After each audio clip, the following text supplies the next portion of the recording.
Perfecto, como te pudiste dar cuenta, ya dimos solución al primer inciso, el inciso número A. Vamos a dar solución al inciso número B, que es un poco más conceptual. Tenemos entonces que cada una de las fuerzas de manera vectorial corresponderían a F1 va a ser igual a la magnitud de F1 multiplicado por el coseno de teta para la componente en I. Ese es teta 1, ¿correcto? El ángulo de teta 1 para la componente en I que hace referencia a las X, más lo que sería la fuerza o la magnitud de la fuerza 1 multiplicada por el seno de teta, teta 1, y esto iría en las componentes J que hace referencia a las Y. Vamos con la siguiente. F2 va a ser igual a magnitud de F2 multiplicado por el coseno de teta 2 en las componentes I más la fuerza F2, la magnitud, multiplicado por el seno de teta 2 en las componentes J, que serían las Y. Ahora, nosotros conocemos lo que son las magnitudes y los ángulos respectivos. Por lo tanto, vamos a proceder a encontrar estos datos respectivos, teniendo que F1 va a ser igual a la magnitud de F1, que es, sabemos que F1, dice acá, F1 tiene una magnitud de 5 newtons, vamos a anotarla por acá por practicidad. Y F2 de 8 newtons.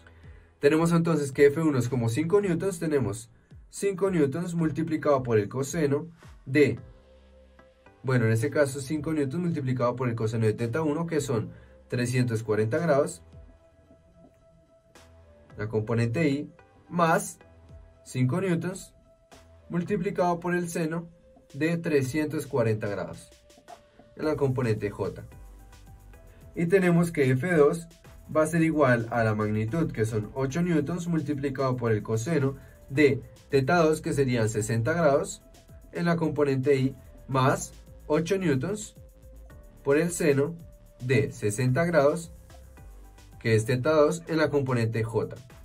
Haciendo uso respectivo de la calculadora nos daría algo como F1 igual a 2.5 newtons en la componente I más 4.33 newtons en la componente J, y F2 nos daría 7.52 newtons en la componente I menos 2.74 newtons en la componente J. Ahora, como vemos acá tenemos lo que son componentes en X y componentes en Y, o en las respectivas I y J.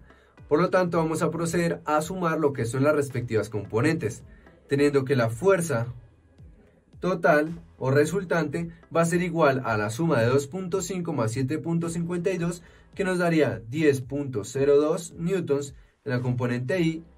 Y aquí tendríamos que hacer la operación de 4.33 menos 2.74 newtons, que nos daría más 1.59 newtons, haciendo uso de la calculadora en la componente J. Esta fuerza equivale a la masa del disco por la aceleración, así que dicha aceleración va a ser la fuerza dividida por el valor de la masa del disco, de la siguiente manera. Como veíamos, la sumatoria de fuerzas, que es esta que tenemos acá, es igual a la masa por la aceleración. ¿Qué nos están pidiendo? Nos solicitan la aceleración. Por lo tanto, la aceleración va a ser igual a la fuerza, ya sabemos que la sumatoria ya la tuvimos, dividido entre la masa respectiva. Por lo tanto, la fuerza sería 10.02 newtons en la componente I, más 1.59 newtons en la componente J. Todo esto dividido entre la masa total del objeto, que nos dicen que es de 0.3 kilogramos. Lo dejamos en esta unidad, pues es la unidad del sistema internacional. Y haciendo uso respectivo de la calculadora, esto nos va a quedar en dos componentes.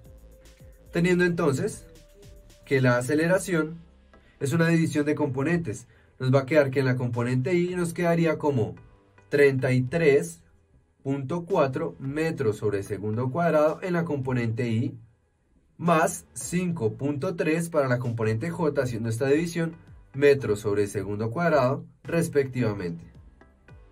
Ahora ya tenemos la aceleración, que nos dice ahí, pero nos dice determine la magnitud y la dirección.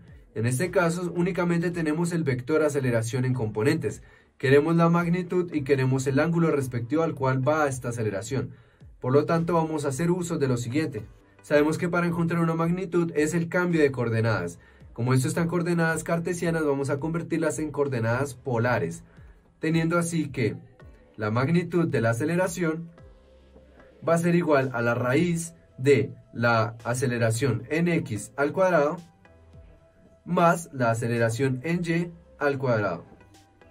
Reemplazando nos quedaría que es 33.4 metros sobre segundo cuadrado al cuadrado en la componente y más 5.3 metros sobre segundo cuadrado al cuadrado en la componente j, y todo esto a la raíz, dándonos esto un valor de 33.82 metros sobre segundo cuadrado, como la magnitud de la aceleración. Y ahora vamos a encontrar el ángulo respectivo. Por lo tanto, hacemos uso de la siguiente definición. Θ, o el ángulo respectivo, va a ser igual al arco tangente o tangente a la menos 1 de y sobre x, o las coordenadas en y sobre las coordenadas en x, teniendo entonces que es 5.3 metros sobre segundo cuadrado dividido entre 33.4 metros sobre segundo cuadrado. Cancelando las unidades respectivas, esto nos quedaría que el ángulo θ va a tener un valor de 9.02 grados. Muy bien, amigo mío, ya dimos respuesta al inciso número A. Vamos entonces en la siguiente clase a un inciso número B que también será de bastante utilidad.